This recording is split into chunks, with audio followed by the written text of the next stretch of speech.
শিশুদের জন্য নতুন কৃত্রিম বুদ্ধিমত্তা চ্যাটবট বেবি গ্রক আনছেন ইলন মাস্ক। টেসলা এবং স্পেসএক্সের সিইও ইলন মাস্ক, যিনি তার যুগান্তকারী প্রযুক্তির জন্য পরিচিত, এবার কৃত্রিম বুদ্ধিমত্তার জগতে শিশুদের জন্য একটি নতুন দিগন্ত উন্মোচন করতে চলেছেন।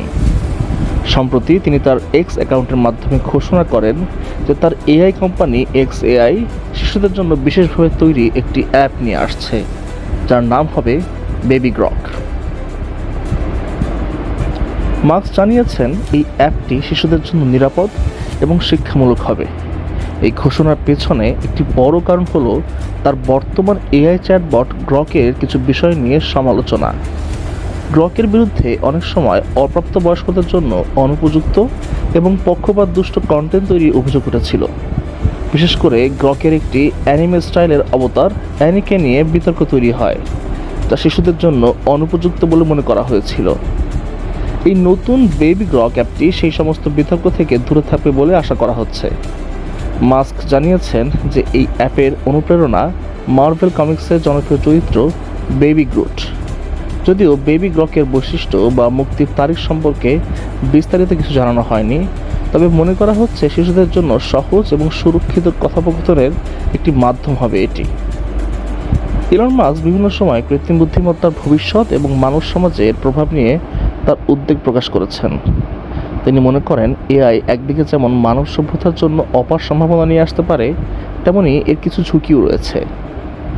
একদিকে যেমন কৃত্রিম বুদ্ধিমত্তাকে একটি জাদুর দৈত্য বলে অভিহিত করছেন তিনি, যা মানুষের জন্য প্রাচুর্যের যুগ নিয়ে আসতে পারে, তেমনি তিনি এর নিয়ন্ত্রণের উপরেও জোর দিয়েছেন।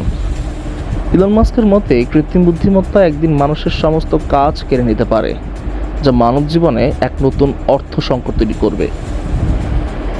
এর পাশাপাশি মাস্ক দীর্ঘদিন ধরেই বিশ্বের জনসংখ্যার হ্রাস নিয়েও উদ্বেগ প্রকাশ করে আসছেন।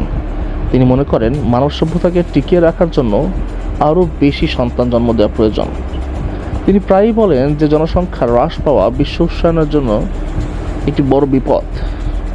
এমনকি তিনি এও বলেছেন যে প্রতিটি দম্পতির কমপক্ষে 3টি সন্তান থাকা উচিত, যাতে জনসংখ্যার ভারসাম্য বজায় থাকে। অর্থাৎ একদিকে তিনি যেমন কৃত্রিম বুদ্ধিমত্তার মাধ্যমে ভবিষ্যৎ প্রজন্মের জন্য নতুন সম্ভাবনা তৈরি করতে চাইছেন, তেমনি মানব অস্তিত্বের সংকট নিয়েও তিনি চিন্তিত। মাস্কের এই দ্বৈত দৃষ্টিভঙ্গি তার বিভিন্ন পদক্ষেপে প্রতিফলিত হয়। তিনি একদিকে যেমন শিশুদের জন্য নিরাপদ এআই তৈরির কথা বলছেন, তেমনি অভিভাবকদের পরামর্শ দিচ্ছেন সামাজিক মাধ্যমের উপর শিশুদের আসক্তি নিয়ন্ত্রণের জন্য। তিনি মনে করেন সামাজিক মাধ্যমগুলো শিশুদের মস্তিষ্কে ডোপামিনের মাত্রা বাড়িয়ে তাদের আসক্ত করে তুলছে। সব মিলিয়ে বেবি গ্রকের ঘোষণা প্রযুক্তি জগতে এক নতুন আলোচনার জন্ম দিয়েছে। এখন দেখার বিষয় ইলন মাস্কের এই নতুন উদ্যোগ শিশুদের জন্য কতটা সুরক্ষিত এবং কার্যকরী প্রমাণিত হয়।